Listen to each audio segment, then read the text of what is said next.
Welcome, everyone. My name is Sierra Sanchez, Senior Webinar Producer with CGLR, and I'll be helping behind the scenes to produce today's conversation. Before we get started, I wanted to encourage you to connect with the Campaign for Grade Level Reading on social media. On Facebook, like the page Campaign for GLR. On Twitter, follow the account at Reading by Third, and on LinkedIn, follow us at Campaign for GLR.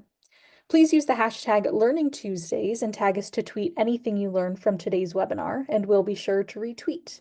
We encourage you to share your questions, reflections, and observations on social media. Before we get started, I just wanted to take a moment to acknowledge our enterprise and programmatic funders, as well as our individual donors. Your support not only allows us to hold these vital conversations, but also helps us create meaningful opportunities to share insights, foster connections, and build the CGLR community. Thank you.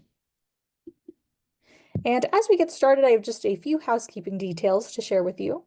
First, we'd love for you to introduce yourself, so please use the chat box at the bottom of the screen to share your name, city or state, and your organization. Be sure to select everyone so that we all know who is here, and feel free to share your thoughts and insights throughout the duration of the webinar. The webinar is being recorded and live streamed on Facebook. A link to the recording, as well as any resources, slides, and bios, will be sent in a follow-up email to all who registered. I also encourage all of you to post any questions that you might have into the Q&A box. We'll be dedicating the last portion of the webinar to respond to those questions you post, and our panelists will be typing out responses throughout the conversation. We'll also be posting a brief on-screen poll during Q&A and highly encourage you to respond. This helps us with our commitment to continuous improvement. And before we get started, I just wanted to turn your attention to some of our upcoming webinars. Next week on February 4th, we are going to launch our month-long Decoding and Unpacking of NAEP Data, or the Nation's Report Card, which is expected to be released next week. On February 11th, please join us for a double header, beginning with a return to our Crucible of Practice sessions, with our colleagues in Maine discussing their approach to First 10 partnerships. That afternoon, we will continue our NAEP series with a discussion on a call to action to support students that are struggling, as shown through the NAEP data. And the following week on the 18th, we hope you'll join us for an exciting funder-to-funder conversation where we will be exploring the partnerships between philanthropy and public television through Phoebe and Jay funding kids literacy and problem solving on public television. More information and registration links for those sessions will be posted in the chat box now, and we hope you can join us. And joining you now is Emily Samos, Senior Consultant with the Campaign for Grade Level Reading. Thank you and enjoy. Thank you, Sierra, and welcome to each and every one of you. Excuse me, and thank you for joining our session today titled Sports-Focused Initiatives, a Way Through the Debate about SEL. And as you know, in the ongoing recovery from pandemic-precipitated school and life disruptions, student mental health and the need to integrate social-emotional learning into classroom learning and school culture has been at the forefront of elementary education. In many cases, this approach to supporting students' social, emotional, and cognitive development is popular with parents, while in others, as you may have seen in the headlines, it has become a flashpoint and a problem. Interestingly, sports-oriented SEL initiatives are thriving in both red and blue states, in rural and urban and suburban communities, raising questions about whether the contentious issues are truly about social and emotional learning or just the ways in which students engage in the related activities. As we all know, engaging in sports includes setting ambitious goals, teamwork, and an athlete's mindset of resilience and persistence, all of which strengthen the key skills we want young people to gain through social and emotional learning activities. So this calls into question whether the integration of a sports focus can provide a way through some of the contentious debates about SEL and provide youth with the opportunity to develop the skills they need to be successful in life and school. And today we have the excellent opportunity to engage with Olympic gold medalists and other leaders who are successfully creating opportunities for students to take on an athlete's mindset and engage in sports-based SEL programs. And we know not all students love playing sports, yet the concept of an athlete's mindset can apply to everyone without needing to actually play sports and still gain the SEL skills that are so important. We will explore the importance of ensuring that students' educational experiences in general include being part of a safe and open culture where they can build trusting relationships and advance their developmental needs, and how sports-oriented SEL initiatives and an athlete's mindset can help achieve this and be a point of unity in the debate about SEL. We are confident that you will walk away with useful ideas and strategies to implement SEL and cut through some of the controversy in your own communities. And so we are super lucky today to have CGLR's good partner, Andy Rotherham of Bellwether, as our moderator. Andy also serves on the board of Classroom Champions and is a father of college athletes and has done very interesting writing about today's subject matter, which we'll post in the chat in a little bit. And now I'm honored to welcome and really briefly introduce our esteemed panelists with us today in alphabetical order. And please note, we've already posted the full bios in the chat. And I mean, in the chat, I'll do it again. So I'm just really quickly going through who we have with us today. Anthony Indino is a national trainer at the Center for Healing and Justice Through Sport, a national nonprofit organization working to ensure youth sport experiences are healing-centered, inclusive, and work to address issues of systemic injustice. Khalid Thorne-Ladd is CEO of the Children's Institute in Oregon, which works to transform the relationship between Oregon's healthcare and early learning systems to support children in their physical and social emotional health to improve their school readiness. They do a lot more than that too, but that's just relevant for today. Steve Messler is a three-time American Olympian and a 2010 Olympic gold medalist in the four-man bobsled. He is also founder of Classroom Champions, which partners with hundreds of schools and districts to provide curriculum and mentorship programs. Christian Taylor is also a multiple world and Olympic champion, aka a gold medalist in the sport of track and field. And in the search of an opportunity to inspire the next generation, Taylor partnered with Classroom Champions as a board member and a mentor. Becky Wade Midvadian, I hope I'm saying that right, has been with the Ohio State University's College of Social Work since 2006, where her work is focused on using sport and youth development programs to enhance the well-being of youth and their families through her program called Life Sport. So welcome to all of you. We look forward to engaging and learning with you.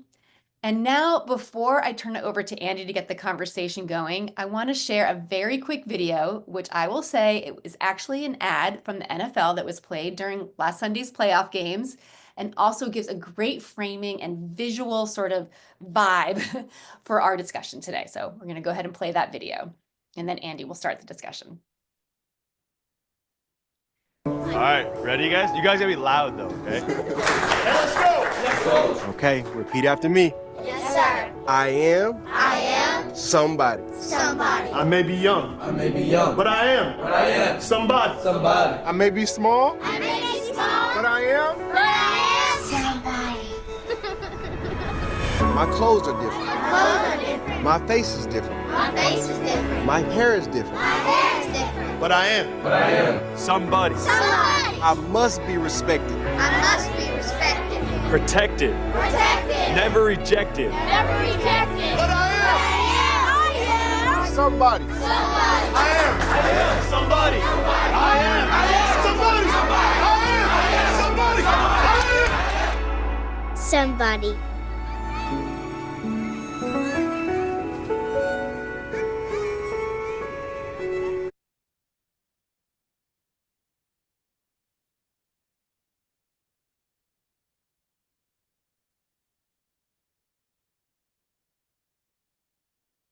All you, Andy. All right. Okay, welcome. So panelists, you guys can come back, put your, I'm not sure how people do the little hearts that are coming up over the screen, but yeah, absolutely. I mean, what a great video. And I think it points up a little bit of what we're talking about. It's hard to be against that, right? Like that's fantastic. And yet a lot of things fly under SEL that are broader than that. And that's what we're going to talk about today in sort of two ways. One, we're going to talk about this idea of an athlete's mindset and so forth. We're not here to talk about sports per se in terms of playing them and being good at them or participating in them, but this idea of the athlete's mindset and how that applies and what that looks like as an SEL strategy, which I've always been interested in because there's lots of controversy and so forth, but I work with Classroom Champions. And you find like it's an issue, it's not an issue in red states, blue states, urban, suburban, rural. It's like sports are something that sort of transcends, and so it's a way to talk about some of these ideas. And then second, these SEL issues more generally. We have an absolutely fantastic panel. We have providers from coast to coast around the country. Steve is based in Canada, where Classroom Champions is based out of, and so we've got a perspective multi countries on the continent, different approaches and so forth. So it's just fantastic. And I want to just start by thanking them for taking time to prepare for this, to be here with us today, navigating, in Christian's case, he's in Europe, navigate time zones to participate. And we're super appreciative. I also want to thank Emily and Sierra up front just for setting this up and all the work. And for CGLR for hosting these webinars. If for any reason this is your first one, you're here for the SEL issues, you're not a regular participant, I'd urge you to look at what Sierra shared out earlier and the range of programming. It's a fantastic community and it's really great, just free programming that they do on an ongoing basis. And I'd urge you, if you're part of the education community, to get the emails and see the kind of programming that they are doing. All right, so we're going to get to both these things, but I'm going to start. And Steve, I'm going to start with you, and our speakers will introduce themselves more through the course of their remarks. I want to encourage you all in the audience to please put questions. There's a question box, as well as there's the comment box. But if you put questions in the question box, we're more likely to see them. We want to engage with those questions. But Steve, I'm going to start with you. Like, this idea of the athletes. Well, actually, no, I'm sorry. Let me back up. Let's quickly whip around one more introduction. I do want to get everybody on quickly who you are, introduce yourself and your work, and then also set the stage really quickly with when we say SEL, when you say SEL, what are you talking about? You yourself. You want me to kick it off, Andy? Yeah, I think we're probably all in different. I'd say like start like on the left, but we're probably all on each other's lefts. So Steve, do you want to start with that? Introduce yourself real quick. And when you talk about SEL, what do you mean? Then we'll come back to this question of the athlete's mindset. Sure. Yeah. Good to see you. Good to see everybody else on here as well. Steve Messler, introduce myself. So Olympic gold medalist, founded Classroom Champions alongside my sister, Dr. Lee Parisi, who works at MDRC in New York City. And when I think about SEL, and I currently chair the board of Classroom Champions, and after we just hired an amazing new CEO, Seth Rosenzweig. When we talk about SEL at Classroom Champions, or when I talk about SEL, we talk about the skills needed to be successful in life, as well, whether that means in your career, whether that means in your mental health, whether it means in your joy and your contentment in life. And we look at these things as very specific skills that I can get into a little bit later when we dive in there. Terrific. Becky? From the Ohio State University, national champion, Ohio State. Yeah, we're still celebrating over here. So my name is Becky Wade Minavanian. I am the Associate Director of Life Sports, which is an initiative center at the Ohio State University. We really focus on teaching social skills through sport to kids. We say life and leadership. And similar to Steve, I think we really define it as those skills that all kids need, not just kids from underserved or under-resourced areas, but kids across the spectrum need to be successful in life. Fantastic. Kali, you want to go next from the other coast? Sure. Kali Thornlad, CEO of the Children's Institute, and I think I'm looking at it from both an educator and I would say neuroscientific lens. Thoughts and feelings are intermingled in the brain, and so for students to thrive, for young people to thrive, the SEL muscle being built is really integral to them learning and to them being successful in life. And I agree with my colleagues who said it's very essentially a life skill for all children. Anthony, it's a fantastic segue over to you. Thank you, Anthony Andino, National Trainer at the Center for Healing and Justice Through Sport. And yeah, we are trying to create as many healing-centered spaces for young people to have positive youth sport experiences. But as Callie said, we really harp on the neuroscience and, unlocking each part of the brain to make sure that folks understand how to be as biologically respectful to young people when trying to include them in spaces, and SEL being at the forefront of that. Fantastic. And CT, you want to bring us home? Absolutely.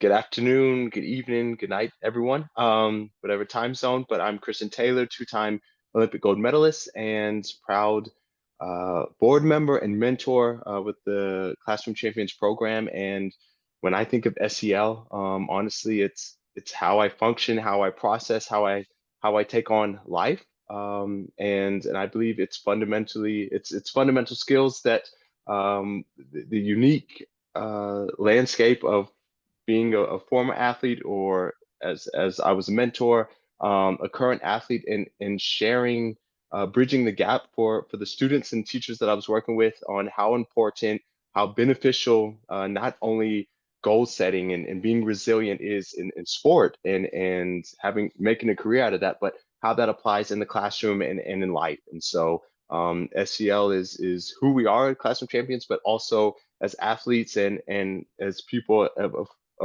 searching to better their communities. That's fantastic. And one of the things we're going to do today with everyone is sort of, you heard descriptions at a high level of what they do, but get into really showing like what these different experiences for kids actually look like in terms of the experience that the kids get in these different programs. But first, Steve, let's start this idea of the athlete's mindset. When you talk about that, like what are you and are you not talking about, and how does that factor into to the work you launched at Classroom Champions?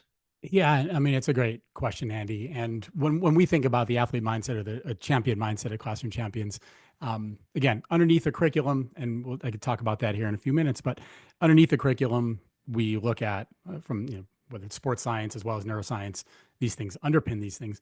But ultimately, our hope and desire is that sport is demonstrable. And sport is one of the few areas of life that you can't cheat from a time and effort perspective. And kids can see that. It's a demonstrable thing. I think everybody on this call likely agrees with that. And everybody clearly kind of seemed to likely agree with successful skills. This SEL is about the skills needed for success in life. I would assume probably where we differ is what those skills are. And that may be some, hopefully you'll see some differentiating factors between the group here. Classroom Champions, we think about that as starting with goal setting. It's not just about teaching kids goals are good and saying, go set goals, go do that, but actually the mechanics of these things and defining them for them and giving kids actual, and adults, frankly, and their teachers, actual skills that wrap around that to structure that and understand that your values, your values, your culture, all of these things are based around a goal and goals that you have. What do you want to be? Who do you want to be?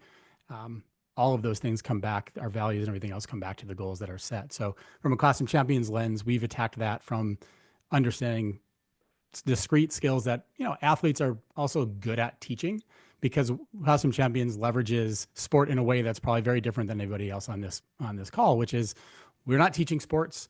We're not actively engaging kids in sports. We're not preaching, go out and do sports.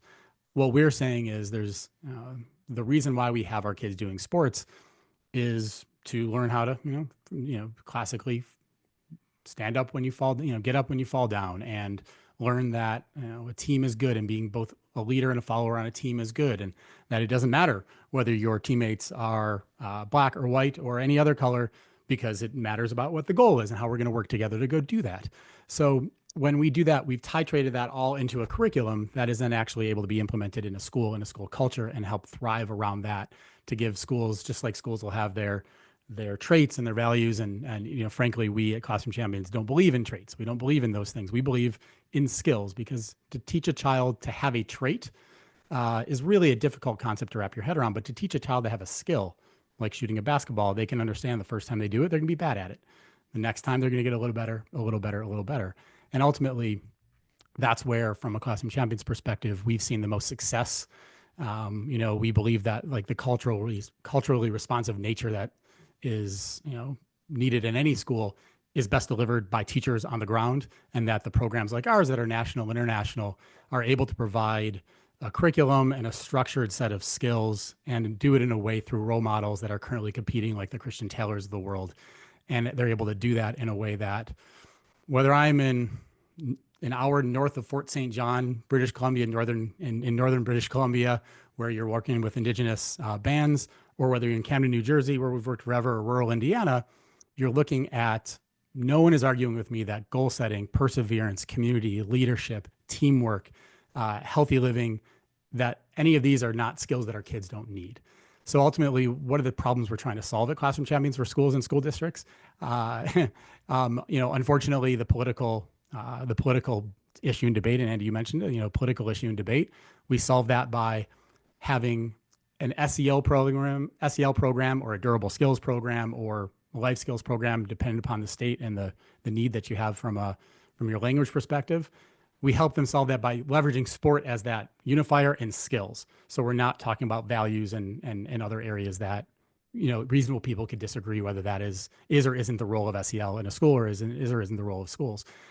We look at helping solve the student teacher engagement problem. Whether you're a fan of sports or not, no one can argue the cultural impact and influence that sports has. And ultimately, people like Christian Taylor, who are on here, or some of the many professional athletes that we work with, whether it's across the Olympic, Paralympic, or the leagues, these people are out there doing, and kids look up to them for that. And that has been since the dawn of time. Kids have looked up to people doing big things, and we get to place people that are currently competing, not the gray-haired has-beens like me, but we get to place the currently competing people because of the technology that we use. So we have a virtually scaled mentorship program that is embedded and helps lift up the curriculum, providing the teachers the skills that they need to both have these, goal setting, perseverance, other skills in themselves, and then be able to teach it to others.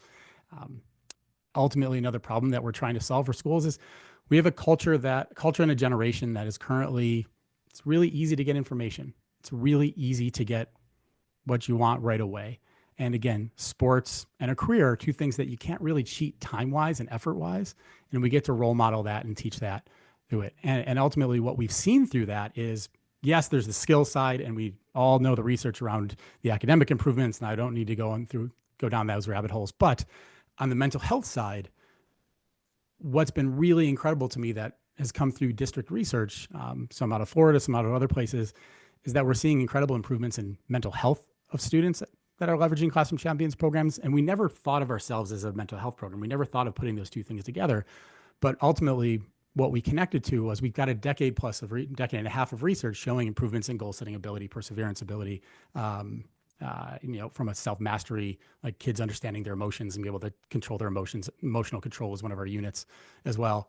And it turns out that there's 18-year studies and other studies as well, but 18-year study that was done longitudinally that showed that people and adults that are high in levels of goal persistence, self-mastery, and positive reappraisal have materially less anxiety and depression.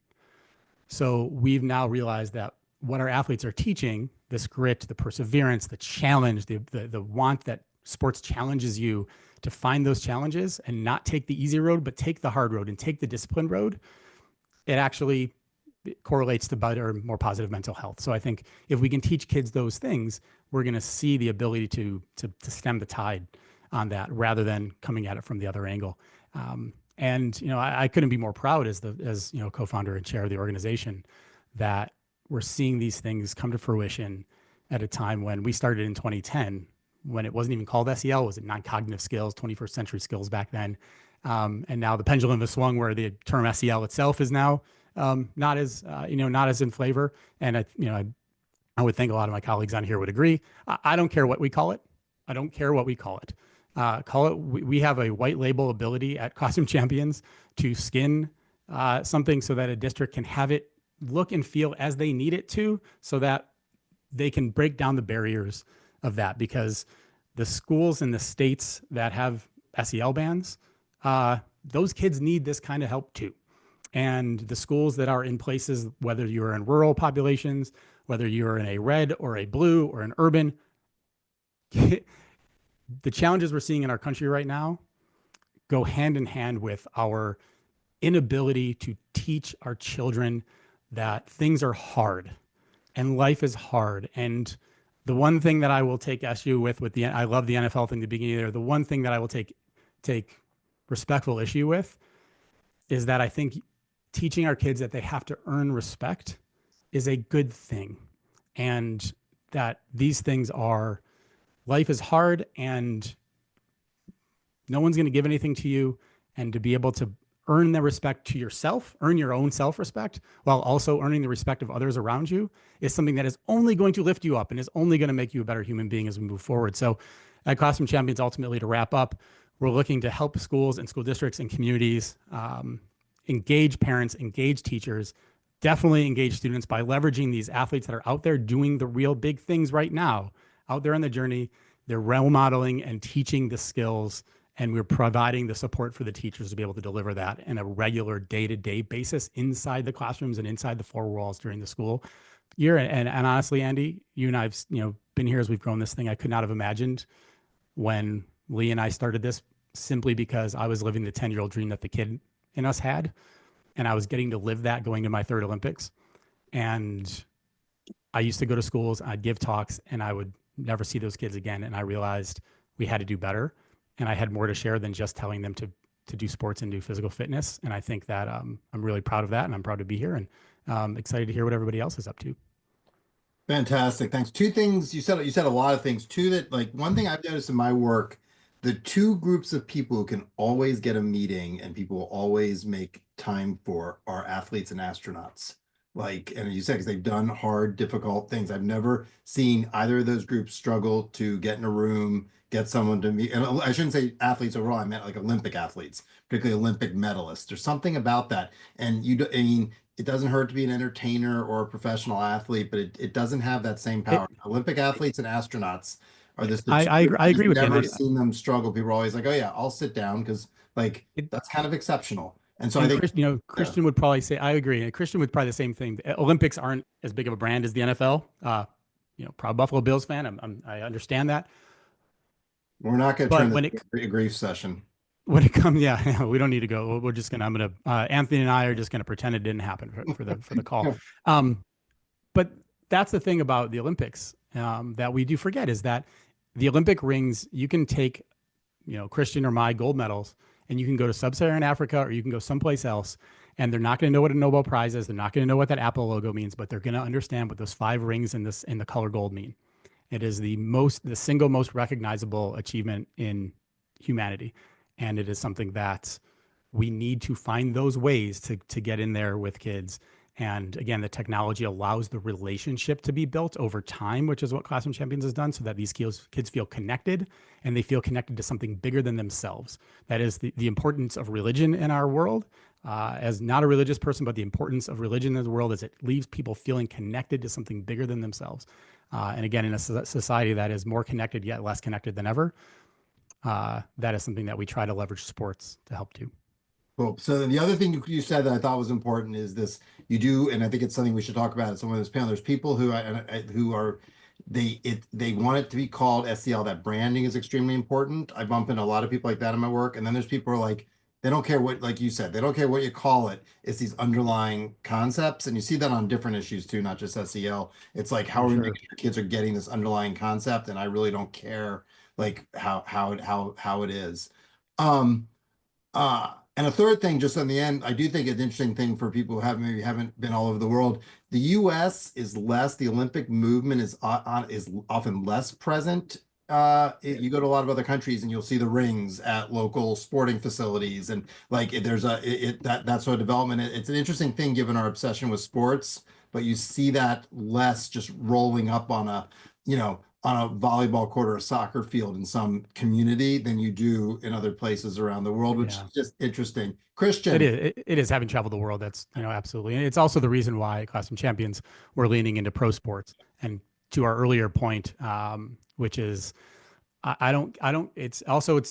doesn't matter whether it's Classroom Champions. I think that these are the skills that kids need to thrive, again, not only in school, but in life and their mental health, but they're again, building the discipline that is needed in life to succeed. And I don't care if it's called Classroom Champions. I think athletes are a great place for kids to learn these things, and sports is. So we started a white label programs for pro sports teams, because these teams in our communities that are all over, all the major leagues, both the men's and women's leagues, they really want to do things in the communities. They want to have an impact. But it's hard. And we all know it's hard to work with schools. It's very difficult to work with schools. And you better have something that is effective and has efficacy behind it and underneath it. And it's really hard to do that if you're a sports team and you're not an education company. So we've started to white label things and allow teams to call it their program and have it be their thing, and leverage their athletes and players in a way that is easy for athletes to do, like what we do at Classroom Champions from a virtual nature and pre-recorded nature. And it's really neat to see those teams starting to lean in there. I'm excited for hopefully every community out there in the next couple of years to have that opportunity. So Christian, talk about the experience as an athlete. And one thing I was hoping you would talk about, just like that mentoring experience and what that's like, what attracted you to it. And then also, I've something I've encountered. I think people, they think of like an Olympic athlete. Well, you're Olympic gold. You're a two-time Olympic gold medalist. You were born with like a, unusual body. You're just like they're like, and people don't, I don't think, appreciate like the work that goes in and the struggle. And so when you talk about the sort of athlete or champion mindset, right? Like, what does that actually look like for kids and the transferability? I would, if talk about your own career, because I don't think people, this doesn't come easy for people. There's work, there's struggle, there's setbacks. So talk about that in this SEL context. Absolutely. So I would say first, got to give my parents credit, right? So they helped genetically give me some advantages. But regardless, if you have all the tools in the world and you don't know how to use it or how to advance it, if I don't put in the work, I mean, Steve said this, right? Like it's constant work. And if I can have all the tools, if I'm not spending the time, there are no shortcuts when it comes to it. I believe that being a mentor for me was a added motivation in my career personally, because I wanted this sense and this feeling of being able to be a role model and to I'm in track and field. It's an individual sport. It can be very lonely at times. And I wanted the sense that I was doing this when I stood on the podium. I had USA on my chest and I was very proud, but like I struggled having a tangible connection with what that really meant. Then I was paired with classroom champions, and it was the next time I got on the podium, I could see the kids' faces that I would have conversations with before this moment, right? And I would talk to them literally in the village about how nervous I was, and many times the kids, the parents, the teachers, they were in shock. They thought, well, going into my second Olympics, you've done this 4 years before, you're prepared, but to go to the Olympics, it's like nothing else. And I told them I was nervous, and I'd seen my competitors on YouTube, and so I made it very real for them. And I think, these are moments that you cherish forever, but this is also the moment where you really, on from the SEL side, you do break through to them, right? Because now we see eye to eye. Now that we share emotions. If I have setbacks, 5 injuries, which is a big part of sports, it's not always speaking about sport directly, but letting them know my feelings, letting them know that I'm aware of the disappointment. I'm frustrated. We set goals at the beginning of their school year, and I set goals at the beginning of my season. We make short and long term. What are tangible ways that we're going to get to those goals?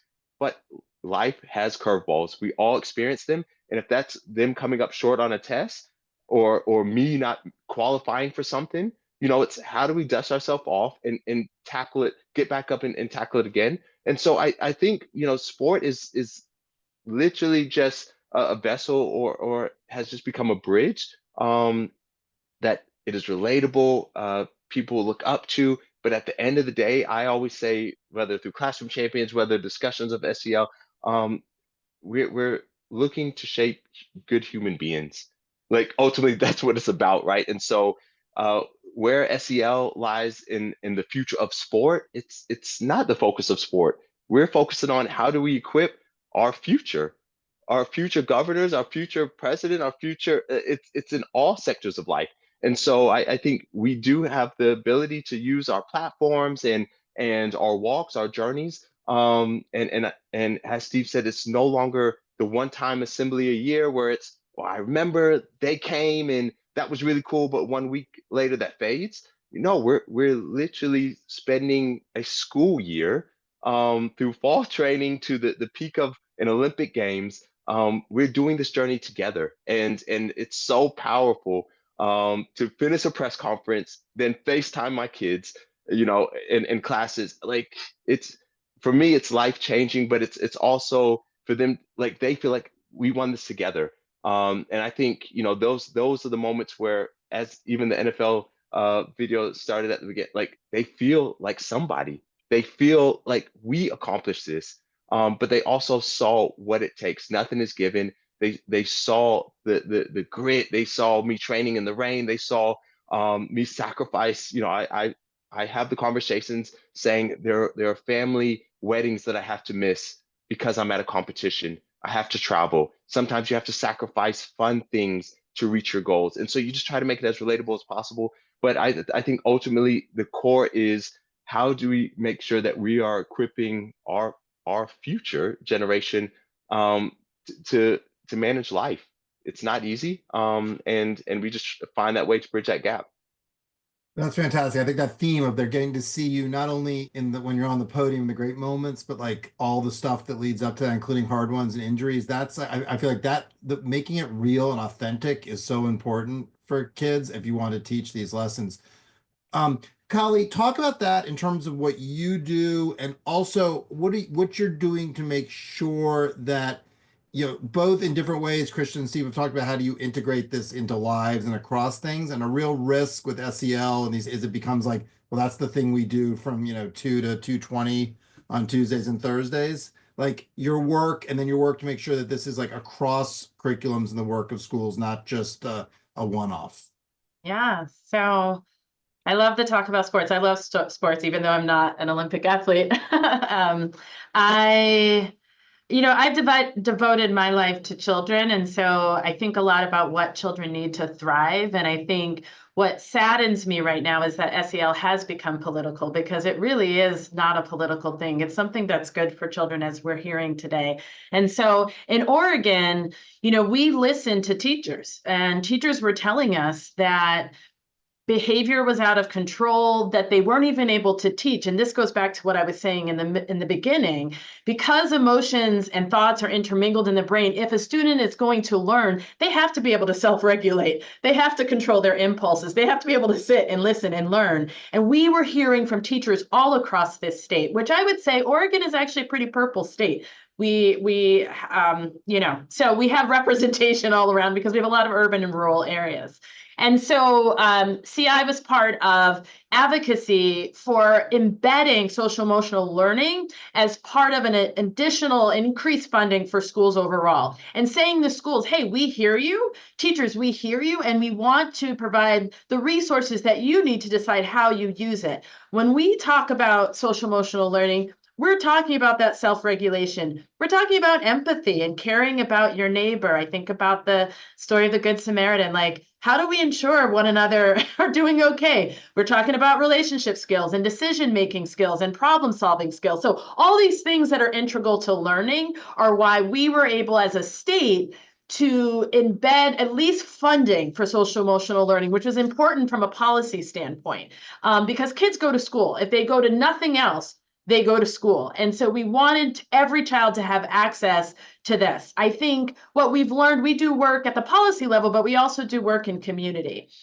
And so one of the things that we learned in community, because of the political nature of SEL, we worked within a rural community in Southern Oregon, is we engaged families in the decision of, what does SEL curriculum look like to you and what feels good to you? So we had a whole parent committee in the small community of Yoncalla, which is truly a small rural community, and I would say remote community. And they were engaged in picking out what they decided on conscious discipline as a curriculum, but they recognized that it helped not only their children learn, but it helped their family dynamics. It helped them at home too. And so I found that engaging families in this decision is really integral, because it's political. To the degree that a community is able to do that, it's very important.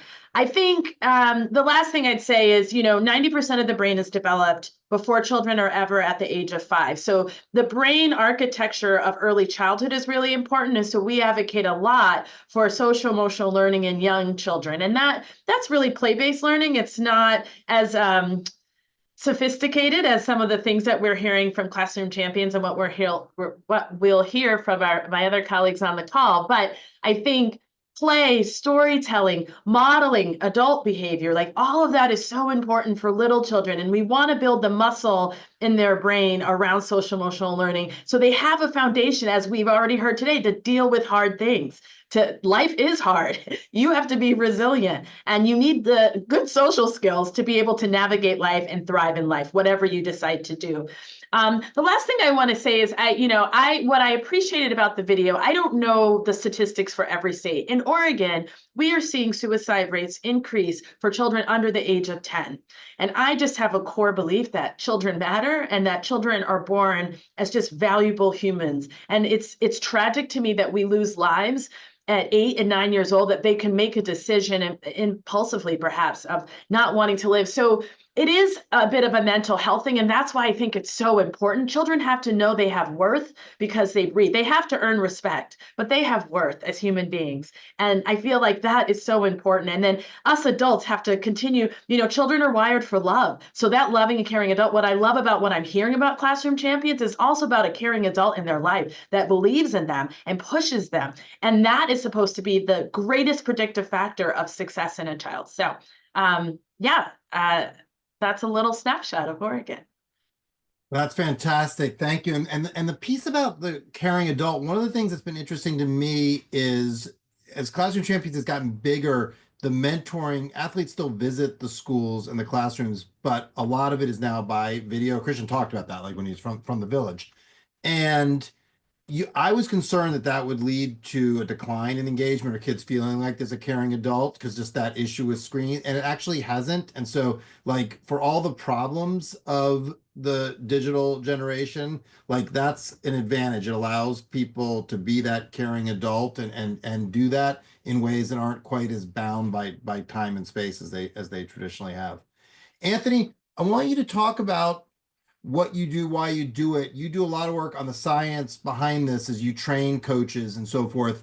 And so I want and talk about that. And you sort of bridge in some ways that some of the different pieces that we're talking about here.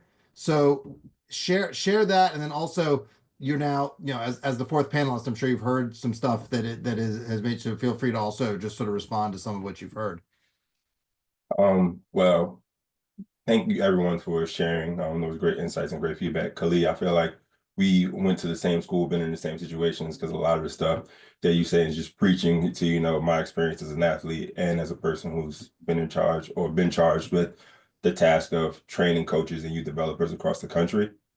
But at CHAS, we really steep the work that we do in neuroscience because we find that a lot of coaches and youth leaders who go into spaces and preach the SEL mindset or framework get challenged because, as an athlete, some of the concepts that we ask folks to employ may be seen as soft.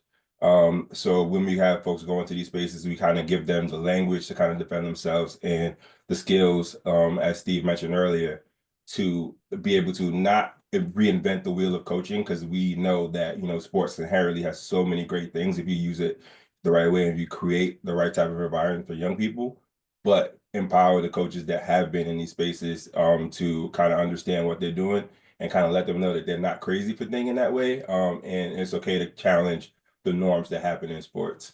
And when we think about this resilience building piece and with our young people, we also have to understand that we can't just start there, right? We have to make sure that we address a lot of things within the space and within the lives of our young people before we can get to that space where we can start to even think about talking about building resilience. Like Kali said, when we're talking about regulation, like what does that mean for young people? How do we set spaces up so they can be able to do that? Employing strategies and skills to be able to make sure that young people have access to that and maintain their regulation in spaces that they aren't with us, right? Because a lot of folks, at least in my experience, teach young people to be compliant. And that's how we get into that situation where this kid listens to me and not listens to that person because you just taught them how to behave in front of you and didn't give them the skills that they need to be able to attack this or tackle that trait in other areas of their life, right? So making sure that we give them and employ the skills for them to be regulated. Then, kind of make sure that we build a relationship and have that emotional center of their brain be intact and be able to receive that information. Because if a young person is in the space with us and their stress and that regulation piece of their brain is not calmed down, they're not going to be able to get to a point where they can build a relation with you, where they can get to that emotional part of their brain. So, we have to make sure that we kind of attack each of those different kind of buckets on the way up, because that's how our brain processes that information. It has to start, in that lower part where we regulate, and then it moves its way up to that prefrontal portion where we can start to build resilience. And I think a lot of folks think that resilience is a piece that you have or don't have, and it's something that you build by practicing the act of being resilient, and that's building your own stress, right? And folks think that stress is something that's negative, but if you use it the right way, it can help a young person and be able to navigate the crazy world that we live in. Because we can't, as much as we want to wrap kids up in bubble wrap and say, now that you're with me, I can take away all the stress in life. And that's not going to help them be productive members of society. What we want to do is say, hey, I understand that this is stressful, that test may be hard, or this sporting experience is, really rough. But what can we do to get you calm so that way we can attack this in the way that we need to, so that way you can put your best self forward? And at CSGS, we do a really good job of putting that into something that's digestible, so that way folks can be able to go out in spaces and kind of talk to that and create spaces for young people to be able to do all of those things. Wow. That's fantastic. Tell us a little bit, like, if you're like, you heard earlier, I think you got a sense of the student experience and some of these different, for you, like, talk about, like, when you're training adults on this, like, what does that look like? What are you doing? What's the experience that those coaches or other adults are getting that they're taking away? And how are you teaching them about these skills? Awesome. So we normally start every session we can with movement, because we understand how important that is in regards to regulating your body, movement, music.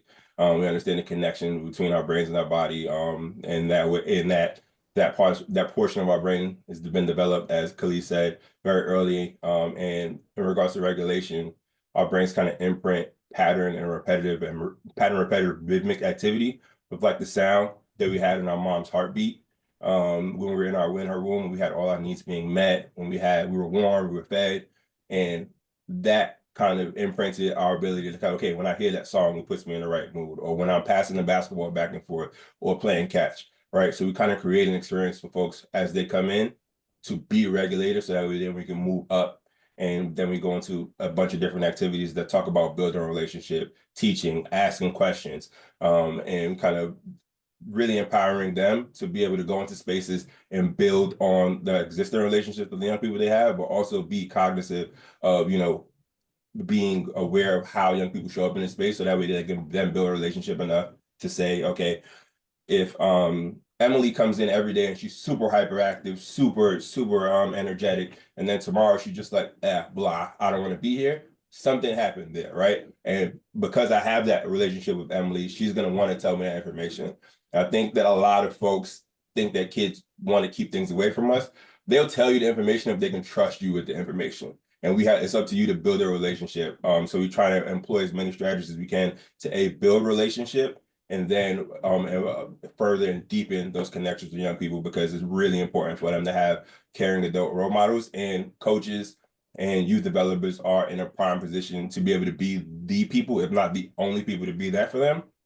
And then we move up into that, reasoning, prefrontal cortex area of the brain, and trying to digest strategies to get folks to talk about building resilience, and not just throwing kids off the deep end in the sport and saying you're not motivated enough. That's why you're not good at this. And I think it's more of a skill over will. And if we teach kids the skills to be able to do the things that we think they can, then they'll perform at a level. Like, if I think, and I heard a person, Stu Avalon, say they'll do better if they can. We need to give them the ability to do better.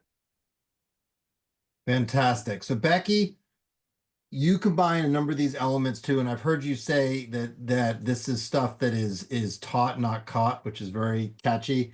Talk about what you mean by that, and then with the work you're doing, how are you transferring that to young people? Yeah, so one of the things we talk a lot about life sports, and obviously we're at Ohio State, we're one of the biggest universities. We love our sports in Ohio. We live by them. And many of us as adults have these great stories of how we were impacted in sport, and it taught us leadership, or it taught us self-regulation, or it taught us how to follow rules, etc. But most of that occurred because someone in that sport space helped us make that connection, right? They taught us something. We didn't just catch it. So for instance, sending your kids to soccer practice today, if we're never talking about these skill sets or these life skills, kids aren't going to make that transfer, right? We have to talk about it to them. And so our program, we do summer camps in Columbus, as well as we have a couple nationally as well now. And then we also do sports clinics with our OSU sports teams and other local community partners. So similar to Classroom Champions, we're kind of providing the space and the opportunity for athletes who want to give back. But then our team is helping them and supporting them facilitate these questions, right? Or these conversations with kids. And so our camp programs are really focused on, we do kind of we call it Chalk Talk, but it's a play-based social skills group. Again, I heard Kali say like kids learn through play, right? We're the same way. So our classroom portion, as we call it, that's called Chalk Talk, it's really getting them outside, and they still do kind of adventure ed type activities where we're teaching, we really focus on 4 main social skills: self-control, effort, teamwork, and social responsibility. And I think when we talk about kind of the polarization of, social emotional learning, everyone can agree that we need kids to have self-control, right? Emotional regulation. Everyone can agree we want people to apply effort to get to goals. Everyone needs to work together in their jobs. All of us aren't in isolation working. And then the idea of giving back to your community, that we're all members of a community that are connected. So while it can be polarizing, we kind of focus, again, as Steve mentioned, on those kind of skills, those 4 concrete skills with the kids, and then helping frame it from whether it's our curriculum in the camp programs or some of the work we're doing with coaches across Ohio in the middle school and high school space around how do they frame conversations with kids, how do they set up activities, and how do they use sport to teach those skills. And then at the end, how do they talk to kids about it, right? We all kind of get nervous in that conversation at the end, but how do we have these conversations with kids about how they use those skills? How did they have to do them in sport today? Or how did they not do them so well, right? Sometimes we might play a basketball game and someone fouls us and we didn't have great self-control. We didn't have great emotional regulation. How do we teach a kid in that moment a skill to use, but then reflect on it at the end of the activity with the child and say, okay, now where else could you use this? Could you use this when you fail that test at school and you're really frustrated? Or when you didn't get a drill at practice and you came up and asked me, could you go ask your teacher when you're stuck on a problem? Could you ask mom or dad or a loved one, right? And so it's really trying to like help the kids make that mental connection of, yeah, I can do it here. I can do it there too.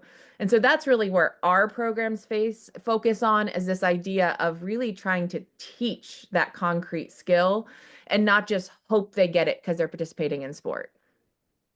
So I like that in terms of the intentionality. And then another theme that you all have spoken to in different ways is this isn't about just showing up and doing it. There's support, there's curriculum, there's training. You've talked about training adults. You just talked about training student athletes there. Christian earlier talked about, and Steve, some of the stuff. And Kali talked about how what they bring in terms of giving and providing in the communities, engaging people. So I think that intentionality is a really important theme here. Becky, before I want to get into some of the more controversial stuff, but just quickly to help people paint the picture, talk about the work you're doing with the housing project. I think that might help. So, we're uniquely situated that we've developed a great partnership with our Columbus Metropolitan Housing Authority. Really, it's a partnership between us, our Park and Rec Department, and OSU Life Sports to offer programs and sport for kids. Our housing authority has been a great sponsor, partly because they're where the kids are in the summer, right? If they're not in a summer camp or they're not active, they're sitting in the apartments or the homes of the housing authority, and they know that kids need these skills, right? And so they've been a large funder of ours and also just very supportive of helping us recruit kids in the community to get them into not only safe places, but places where they're going to learn. And I think the thing we all together believe is that, I joke about this all the time, but if we put out a flyer that said, come to social skills camp, one parent signs up their kid, right?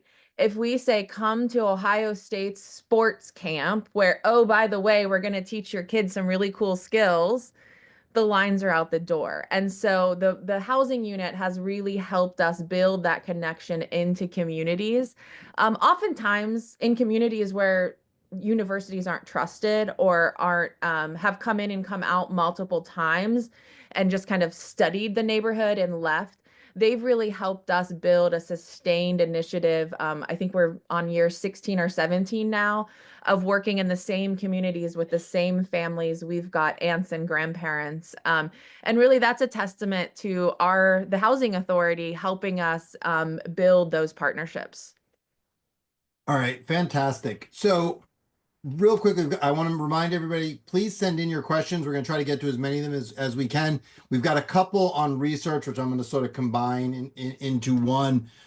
If all of you would talk about the evaluation strategy, Steve, you could talk about like the evaluations that Classroom Champions has done to figure out the efficacy of the intervention itself, but then also more generally, talk about all of you about the peer-reviewed solid research behind this. I think many of the people I'm sure on this webinar are familiar with that, but maybe not everybody. And sort of we got into a little bit with Anthony, the neuroscience and some with Kali, but a little bit more on sort of the research base here. But Steve, do you want to start with just like, this isn't just, we think this might work and kids like athletes, like talk about like there is research?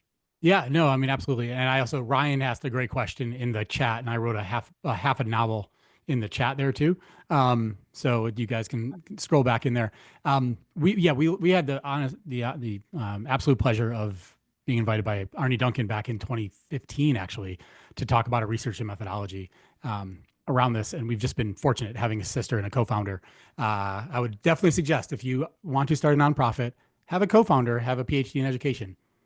Makes research early on when you're small a lot easier.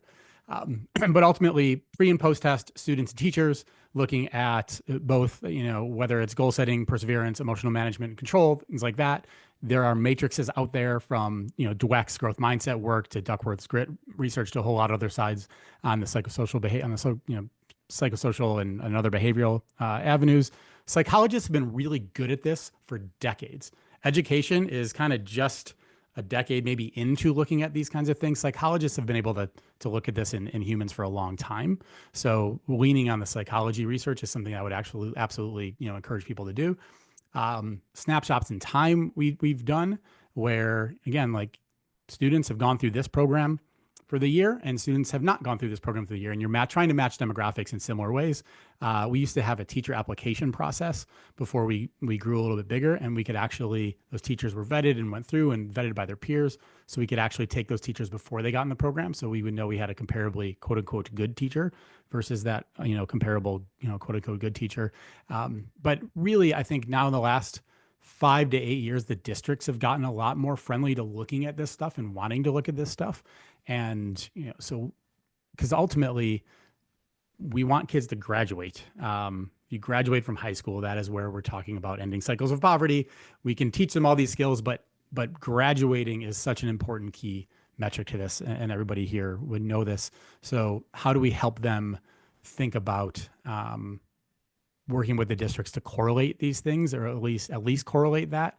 If you can improve these skills, what are you seeing in grades, attendance, behavior, in-school suspensions, and then teacher engagement too? If you can give teachers something, like imagine, the teacher that gets to be the key master to the relationship with Christian Taylor. When you heard the way Christian talked about his students and how he feels about being involved, the teacher is the key master, and the schools are the key masters to that relationship and the gatekeeper. So the students, the teachers get to have something that they get to get their kids excited about. And it's not just a field trip once or twice a year or going to a sports event. It's actually something they're going to do on a regular, weekly, if not more regular than that basis there. So, I definitely think I don't want us in the SEL field to miss the forest through the trees, and really make sure that we are correlating these things to student success and ensuring that we can help help our kids get through. And as well as on the teacher side, when we look at that, we've got to do something, to say we've got to do something for teachers, I think is maybe not quite the way that I would like to phrase it, but we've got to do something about the teacher challenge that we have in this country, in the US in particular. And I think having things that can infuse into their curriculum that are engaging for the teachers is really that. And then being able to, again, measure that by retention and job performance and job satisfaction. Others talk about either the research base that is grounded in or your own evaluation strategy and sort of how you're doing And continue. and I'll I jump in, can- Callie. oh. Kelly, I just was going to mention one thing before, as you go. You had mentioned earlier the like robustness of the Class of Champions side. We, as a sports-based program, we're cheating. We're in school every day for 6 or 7 hours, and leveraging it in that way. So I think like if we could get kids that active in sports that much, then we'd be able to see, really, really even better things than what you guys are seeing there from an activity standpoint. And it's not just an after school thing. And I'd love to hear if anybody else here is doing work like both in school, before, after school, and what you're seeing. Well, I was going to say, I think on the in-school side, so our educators in the young college community reported, the principal reported 80 to 90% of her time was addressing escalated behaviors. And so the adoption of this curriculum decreased the escalation. They did see increases in literacy scores. I think we would say it's not, you don't know if you can prove direct causation, but there's surely a correlation with if children are able to self-regulate and be listening in classrooms, they're learning more. And so they adopted curriculum in the academic subjects, but what we see is an increase in academic outcomes when you can provide skills that support behavior and self-control and management. What we also saw was that it did trickle over to the sports teams. I think a lot of rural communities, sports is a big thing that centers and brings community together. And so coaches, it was kind of the opposite in our experience, where coaches started to pick up on what was happening in the school building and started to adapt it to the problem solving skills they were trying to do on the field. And so it, I think, strengthened sports programming and enabled coaches to be partners with schools in a different way across grade levels. The other thing I would say we have done is we've implemented a social emotional metric in the healthcare space to incentivize Medicaid providers to look at social emotional well-being in families, because that serve and return, all these things when children are first born are so important to neurodevelopment.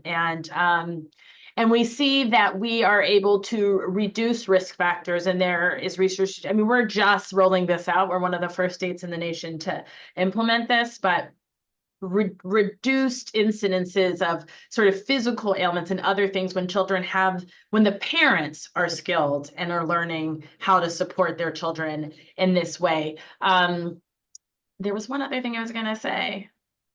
I lost it. So that's what I got. I've got a follow-up for you. That also, what about attendance? So young college, yes, we saw an increase in attendance, and through surveys that they did with students, because they do sort of climate surveys with students, a more joy in being at school. They like school more. They like being there. It has made school more fun. And because of that, we do see increases in attendance in this community and in other communities that we're working with. I think it also connects the school and the families better, because you're able to talk about the whole child and not just their academic performance. And so I think families, particularly in small communities, are able to partner well with school districts in supporting children. So, yeah. Oh, I know what I was going to say. There's a lot of innovative tools. So technology is allowing for really innovative tools right now. So I think there is a lot in development, at least in the early learning side. Dana Susskind, who's a researcher out of University of Chicago, she wrote a book, Parent Nation, that talks a lot about this. She's working on a tool that is, I think, supported by AI, but it's a tool to look at how well is the adult doing in teaching these skills with the child, and be able to factor, are we seeing the behavior change that we need? And they're rolling out pilots, I think, in Connecticut. But I want to just say, like, on the evaluation side, this is an area that's growing, and I think technology is enabling us to do real-time evaluation of impact. And I would encourage folks to look at Dana's work. Yeah, I would add in here too. I think that's something, being at Ohio State, we have 2 faculty that have been kind of engaged. Steve, when you said find someone with a PhD when you start your program, we were the same way. We were lucky enough to have Dr. Dawn Anderson Butcher and now Dr. Samantha Bates, who are both social work researchers, but have heavily kind of looked at both our program and then also what are the moderators. So what are we doing? What are the practices that some of our adults are doing in the program that kind of lead to greater outcomes for our kids? And so I know I shared, and we'll share in the chat as well, but our website, lifesports.osu.edu, has all of kind of the research studies that have been done, along with some meta-analysis that have been done, I believe, as well. But happy to share more of those. We also do have some free resources too, some scales that were kind of developed for public domain for other local small nonprofits. If you just want to look at really around like the idea of social competence that have been developed to help measure programs. We were lucky enough we could do a randomly controlled trial in one of our programs by doing a time series. So being able to offer a camp for 4 weeks in a summer in a school-based setting, and then offering it to other kids 4 weeks later. So we could do a time series to kind of test the intervention. But yeah, it's one of those areas that there's tons of like new and happening ideas of understanding how we can translate this and how adults can really improve their practice to help kids succeed. Anthony, what do you want to add here on the research? And I've got a follow-up question on the research. So there's another question in the box. But what do you want to add here to this conversation about the body of research? At CSGS, we really put a premium on the coach experience and making sure that we go through all of this neuroscience and the strategies for them to be better at coaching and better at creating great humans outside of great athletes. And our research really pours into the feedback of them being well equipped to be able to go out and do that first and foremost. But we work with a lot of scientists. First one coming to mind is a man named Bruce Perry, who really comes up with a lot of the didactics and the modems in regards to how to, interact with young people in certain spaces. And if I could just take a second to answer a question that came to me in the chat. Sure. Someone asked like why the benefit of, I'm going to read the question. What I noticed is that the students who would benefit most from SEL in sports are the ones who usually are not permitted due to grades, behavior, and etc. What suggestions do the panelists have to address this attempt at discipline? And it goes further. I think that what folks do in moments where, behavior is not what they wanted to see, they're not looking to replace the behavior, they're not looking to build skills so that way that behavior doesn't show up. In your program, what they're doing is looking to teach kids how not to do it again. And that's just building compliance and kind of shifting the blame or kicking the can up the road. What I think we need to do is, again, educate folks on what's happening within their brains and bodies so that way folks aren't, just saying, okay, this is not my problem, I'm going to kick them out, suspend them, send them somewhere else. Because 9 times out of 10, what you're doing is pushing them back into the situation that caused them to build those behaviors in the first place. So what you want to do is be the one to step in, address, and kind of help them build skill and build a relationship again with them. So that way they know in those moments they can come to you if something's happening. And then you can be a resource to your colleagues and fellow coaches, teachers, however you interact with them in your space. So that way when that kid is showing a behavior, you can then come in and say, hey, this works for me. This is how I developed that. And maybe, you can use the benefit of my experience with them to help you and get the best out of them in your experience. So Monroe Richardson asked in the chat a really good question, which is, as in lots of areas of education, there's studies and so forth, but they're often one-offs, they have limitations on them, all of that. So you mentioned some meta-analyses, Becky, which have their own strengths and weaknesses, but could you all just talk a little bit more just about what is the state of the field right now in terms of research overall, and what don't we know that you would really like to know that is knowable from an empirical perspective?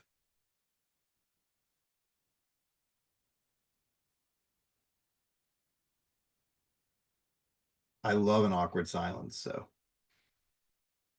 I feel like the university-based person might be. I feel like both of my faculty members would be a better response to this question. It's their regular.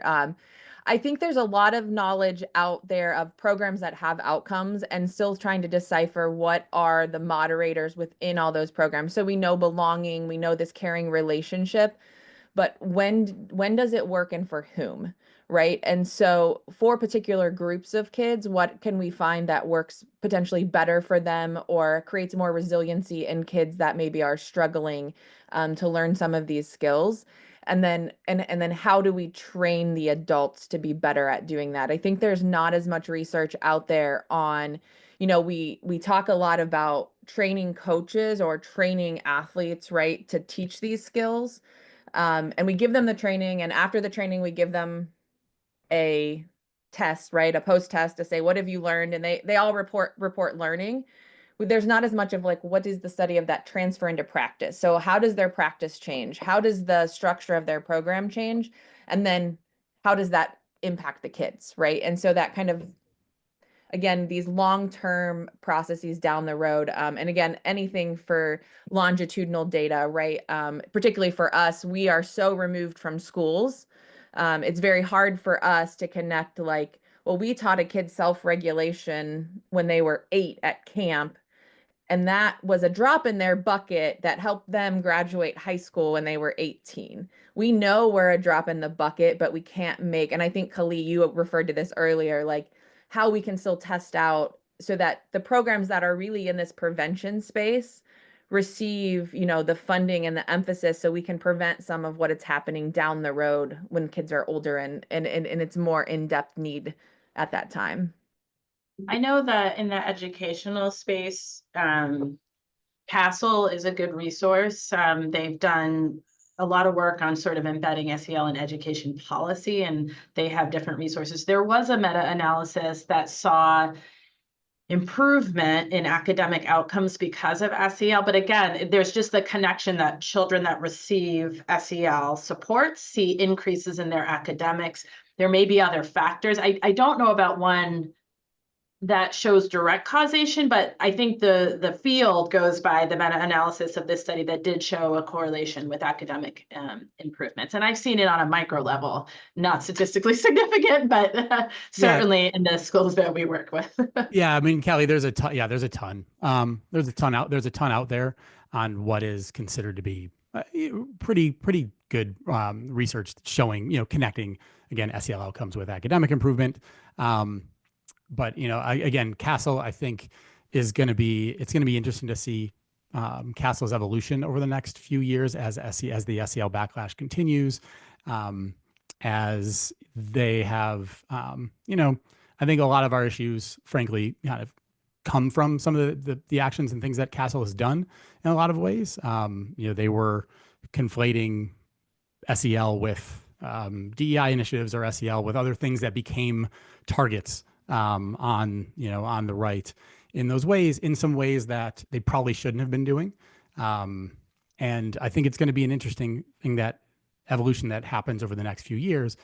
Do they continue to be that standard bearer? I mean, I think they were the standard bearer before SEL was a big deal, before it was something that people were thinking about and caring about, and they've been doing it for so long. Well, and I would say they're critical to the field because they brought educators and policy leaders together to talk about this. And my understanding is many states, people don't listen to teachers and educators enough. We don't listen to families. And when states have tried to ban this, many families have been up in arms. And teachers see the value of it. So I think I don't know about the politics of Castle, but I know that the space they've created. I'm not saying SEL is going to. Okay. I think I think that's the challenge, is that Castle is not SEL. No. Castle was a standard bearer that is doing these things that in some ways for me is kind of the dog that caught the truck. They really lifted up SEL for so long to try to get it to become a big thing. And now that it's a big thing, they're having a really hard time wrapping their hands around the backlash and how you actually can do these things in some ways that are acceptable across the entire country, because it is quite different, the perspectives of different places. And I think that's going to be, I'd be interested to hear what people in the chat have to say. Great segue to this issue of the controversy, because I think someone could listen to this conversation and be like, well, this all seems so obvious, and like, how do I get CT in front of my kids? But in fact, the stuff's being banned in places. It is controversial. That's being met with, sometimes people are upset about it. Sometimes that's happening because that's what people want. And I do think I think there's some stuff that's easy to define, and then there's some stuff where it's sort of broad monikers and lots of stuff can fly under that. And so the quality is kind of all over the place. So how do you all think about that? How are you experiencing that? And how are you navigating that?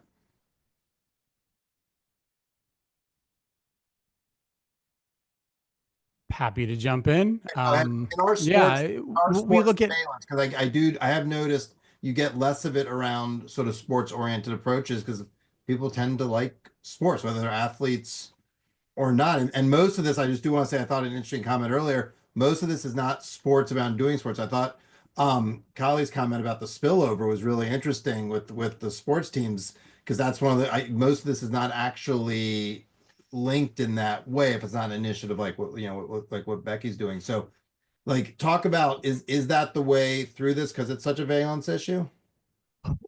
I think the challenge will be a way through this means we're trying to call something to then make people think it's something that it's not, or vice versa. And I think that's where SEL has kind of gotten itself in got itself into some controversy for it was, some people have been quoted as saying that SEL would be a Trojan horse for certain things. And that's not a positive. No parent wants any Trojan horses in our kids' schools, regardless of what those things are. But the backlash has happened so fast. I think it was as recent as, I could be wrong on the dates, is 2019 when the state of Texas legislated that every single school must have SEL in it. And within 2 or 3 years, you were seeing the state turn around and try to ban SEL. So that just tells you how much people actually do believe in the concept of it. But it's gotten so polluted and diluted because everything got thrown in. If it wasn't a common core curricular topic, it got thrown into SEL. All this life skills that everybody here talked about, SEL, equity issues, SEL, diversity issues, SEL, everything got thrown into SEL. And ultimately, when you name something, and to me, I think one of the biggest disservices that was done is we kind of let the researchers name SEL. There is no such thing as math. It's either algebra or it's calculus or it's whatever it is. It needs a better way to say it, because an acronym that people don't know and we didn't have in school ourselves is not good, leaves itself open for controversy. But I do think that we've had classroom champions, we've had school districts in red states say, we need to change the name of this. And we changed the name of it for them. We've had school districts say that we're, investing in their organization and programs, saying that their school board members have decided that no SEL programs anywhere, or the state has banned it. So sorry, Callie, go ahead. I want to ask, when you've changed the name, has that been enough to tamp it down? Because I mean, that's an old story in education. We saw that with Common Core. You had states that were doing Common Core math, they just didn't call it that, and everybody was fine. And then you had states that called it Common Core math, and all hell broke loose, and it was the same math. So there's research in Washington that's looked at messaging and how different messaging works in different states. So I'm also a little agnostic. I want to just point out that like the research, there's evidence-based research on sort of the impact, but the neuroscience is just that. It is how our brains work. And a lot of this work, I have been puzzled, and maybe I haven't been paying close attention to these stories around the politics of it, but the brain, if you understand how the brain works, all of this makes sense to me. And I think following the science of brain development, it should not be a controversial thing. And I am sorry that all these other pieces came into play, because it's really straightforward if people are really looking at the science itself. And we're trying to support, the brain is a muscle. We have to support the development of the brain, the prefrontal cortex. Stress that children experiences breaks down neural pathways between the prefrontal cortex and the hippocampus, which is the memory part of the brain. So like mitigating stress is so key. I don't know. So I feel like let's be steeped in neuroscience and that kind of research so that we are making decisions on how we shape children's brains in a way that enables them to thrive, which I think is what we're all trying to do. But that to me is not, it is very straightforward. And it's fascinating that politics, I'm not a politician, and I think it's unfortunate that politics has gotten into education, the lives of children in this way, because at the end of the day, I think all of us want our children to succeed in life, and we are trying to equip them with tools that we know neuroscience backs to help them do so. I think the other thing to add here is that much of this can occur outside of the school space. So that's the beauty of sport as well. Classroom champions, you guys are kind of entering into schools, and so have to probably face this a little bit more directly than we do. We're working in the community space. And so by us offering programs in collaboration, like with the housing unit in collaboration with the city, we're able to say, sign your kid up for this if you want it, right? And so, Kali, I heard you say earlier, parents want this, right? Like many people want this for their kid. And so we have families that are just saying, yeah, my kids need to learn those skills. I want those skills, along with I want them to have fun and play sports and engage. And so part of the political debate on this is also just parental choice. And so in some ways, moving it outside of the school and into the sports space, although there are school-based sports obviously as well, has allowed, some of this work to happen and still support kids without necessarily having to fight and knock down the doors of schools. That's a really great point. I want to come back to that in just a sec. I do want to mention, if you look on your screen, there's a GLR engagement poll for attendees, and they would be super grateful, as would we, for the feedback. If you would just take a quick second to fill that out. And when you do, then the box will go away, so you'll be able to see all the panelists again as an added incentive for filling that out, please. So please take a quick second and do that. Yeah, that choice piece is really important, Becky, but it seems like you can choice your way out of some of this stuff around some of the politics that swirl around schools, for sure. And I think we do, because of the way we often do education, we ratchet that up. So people have to fight over, are we going to have a school that, allows, selective admissions for math? There's only so many seats, so it immediately creates friction and so forth.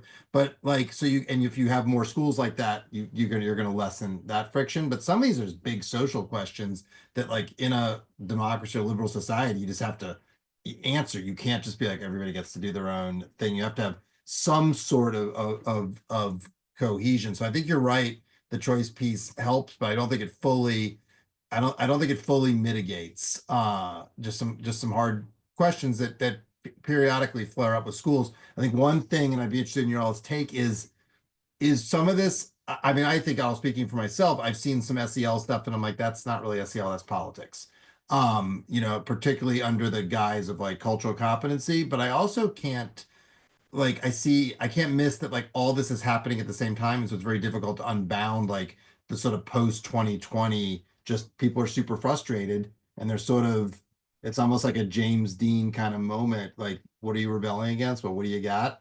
And so the timing, Steve, to your point on your example, the timing may just be bad as well, because all this stuff kind of came along, got lumped together, and people are they're frustrated. They're frustrated about learning loss. There's still a lot of people frustrated at the pandemic.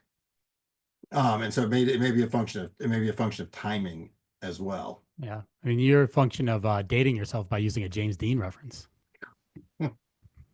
One of the best compliments that we've ever got, we ever had at Classroom Champions, is a superintendent of a school district said, this isn't really SEL. So what Classroom Champions was doing, which I didn't know whether it was a compliment to Classroom Champions or a diss on SEL. I wasn't sure exactly what it meant, but ultimately I think that's the thing, is what is SEL? I mean, I see Anne has got a great question there, job in the Michigan Senate, giving examples of what a term means, like self-regulation for SEL.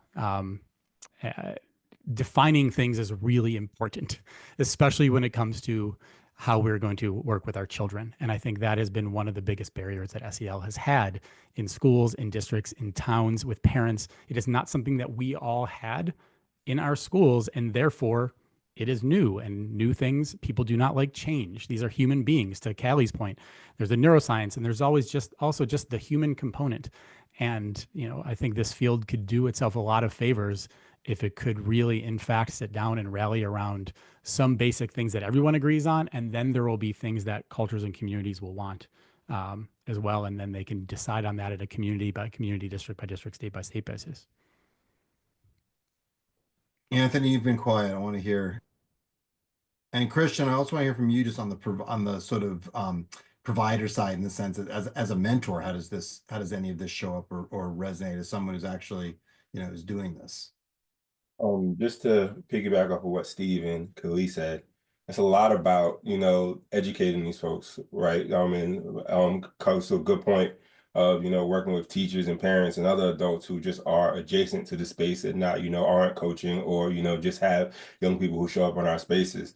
If you understand and you give them a chance to kind of digest the information, like, the neuroscience can't be argued against, right? Everyone has a brain. Everyone's brain works in similar ways. And the way that we interpret, the way we perceive everything is based on experience. And the only way to combat against our own experiences and biases is to expose ourselves to new experiences. So that way, those biases can either be weakened, especially if it's not something that's just implicit, that doesn't hurt anybody else. So if you understand what's going on in your brain and you understand what that means for young people and how they show up in spaces, and you get people to research and data to back that up, it's hard for them to combat. Like you can't it's not just going to make you a better coach. It's not going to make your athletes better athletes. It's going to make you a better parent because you're going to start to see behavior in a way that, or you can start to see SEL in a way that doesn't make you think like this is something that I shouldn't be around. It's going to make me curious about what's going on. You're going to see behavior and not think about, oh man, why is this person making my day bad? Like what happened? What experiences have you gone through to make you show up in this space, and what can I do to counteract and provide new experiences to get the outcome that I want to see to help you be a better person or be a better member of our society? There's a question from Ann Blankenhorn, who works in the Michigan State Senate, and she's saying she often finds like actually just defining the terms and making essentially just not using jargon and saying what you mean. And I do think I can't remember who it was. Somebody said earlier, SEL is now something of a jargon term. So much kind of flies under that when you look at it, you're like, these things don't have a lot in common. So that issue of just explaining, actually, like we tell little kids, use your words, like don't default to the acronyms and don't default to the Christian, I do want to hear from you. Like, you're not interested in doing politics. That's not why you're in this, right? Like when you hear the conversation you've heard, and that some of this stuff is non-controversial, some of it's science, and then some of it is controversial, like, putting on your mentor hat, like how does that land? Yeah, for the mentor side, at the end, the core of this obviously are the kids that we work with, and as a mentor, our mission, our purpose is surrounded with what are the tools that allowed us to get to this level? What tools allowed us to navigate through life? And how can we share this experience? That's essentially what a mentor is. And so this is the focus, SEL, whatever the name, the term. I mean, this is going to be, for me, I always like to think of it now as washing your hands, right? And everyone grew up knowing it's important, it's going to protect you. Like we all need to do it. During the pandemic, it became a thing that we all had to relearn, and people were making a lot of money off of it.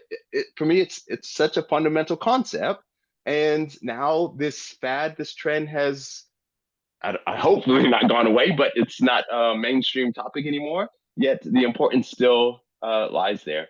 What we do, who we are, everyone on this chat and in this space understands the importance of social emotional learning and the skills that it takes to navigate through life. And as a mentor, that's ultimately like why I do this, why I love being a part of these conversations, why I look into the eyes of my kids and my teachers. That's what it's all about. And the second part of that is like there's the added motivation also for our teachers.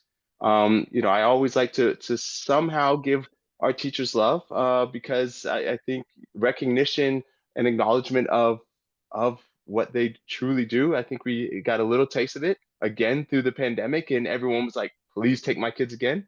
But this is, as Steve highlighted, we have stats which are going to be shared after the talk about actually the impact these programs have in just giving our teachers something to motivate them every day, and then incite them, get them excited about the work that they do. And so I think so much of this works hand in hand. But ultimately, I would say as the mentors, we don't want to get into the politics. We just focus on the skills that we've learned that we use to accomplish our goals. That's a fantastic way to end, but we're not quite done. I want to quickly whip around closing thoughts, and also panelists, closing thoughts. If you would please tell people where they can find you to learn more about your work at your various professional places, social media presence, where you're pushing out work you're doing, anywhere else that you want people to know. Kali, I'm gonna start with you. I was thinking about the fact that, I do this work, but I'm also a parent and a co-founder of a school that was focused on anchoring these thoughts, pre-K through 5 school. And my son, who's now in middle school at our neighborhood school, talked about how the school taught him about community and how to be in community in ways and what community feels like and how to be a good member of community. And I feel like that is part of what social emotional learning is. And I see how he interacts with the world. And I think coaches do the same. He's an athlete also. I hope that we can get to a place as a country that we see this as a fundamental part of child development, and it's not co-opted by any agenda other than the desire to see our children be their best selves. Christian? Yeah, very quickly. Again, thank you all for attending this talk and being passionate about the space. I guess small plug is to follow myself or fellow mentors at classroomchampions.org. Teachers, please sign up and come see the work that we do. Great. Anthony? Follow us at CHJS.org on X and on Instagram. And just, thank everybody for showing up and know that you're doing just a little bit more than a lot of other people who didn't show up in this space to be, the people that our young people need and the people that we didn't have. Fantastic. Steve? Yeah, thank you to the panelists. This was fantastic. Thank you to everybody who jumped on and those who asked questions and those who just here to listen and learn. I think about it as this, like, I think kids and people learn in 3 different ways. They learn from rote learning, they learn through experience or projects, and they learn from role modeling. And that is something we can all do. I agree with Callie that this has to be seen for our country as an imperative in schools, and whatever this is has to be decided on and agreed to here pretty soon. But ultimately, you matter, and the work you do matters, and your behaviors and actions matter, and kids do not know any better unless they see it. So just let's all keep that in mind as we, our actions, behaviors are being watched, and it's so important for especially our teachers and all of us to remember that. All right, Becky, bring us home as a reigning national champion. You get the last word. Reigning national champion. Well, Life Sports can be found on any of the social media platforms at OSU Life Sports, and our website is lifesports.osu.edu. I think most importantly, I heard it from you all. It's a pleasure to get to join you all in this work. And I think no matter the politics that be, I think those that have worked with kids continue to serve and continue to do what's necessary in the communities and in the schools where our kids work and play. And, I'm thankful every day. I have 3 kids of my own. I heard Colleen mention her son. And I'm thankful every day for anyone who helps contribute to, their understanding of any of these skills that are necessary for their future. Fantastic. I want to thank our panelists again for just preparing for something like this is a lot of time and effort that they took out of their time, of their days and their lives to do this. So extremely grateful. Thank you very much. Emily, thank you for all your great work you did herding us, and the floor is yours. And Andy, thank you. What awesome moderation you did. You're such a great leader in this space. And even though, your bellwether work might not speak directly to it, we all know that you're very, very behind. You're on the board of Classroom Champions and everything. So we really thank you. And thank you to all of you speakers. This was such an awesome panel. So grateful. And thank you to everybody who participated today and all your great questions. We have a slide up with our upcoming session. So please be sure to join us. The month of February, we're going to zero in on the NAEP results, which we are expecting to be released this week, but who knows what's going to happen at this point. So please come to kind of do a deep dive with various speakers and various on various kind of approaches to it in the month of February. And yes, thank you. And I did share the link to that video from the beginning, so you all have that. And we will send all of the details in a follow-up message. So thank you again, everybody, and thanks for sticking with us for the extra 3 minutes. Have a good afternoon and a good evening.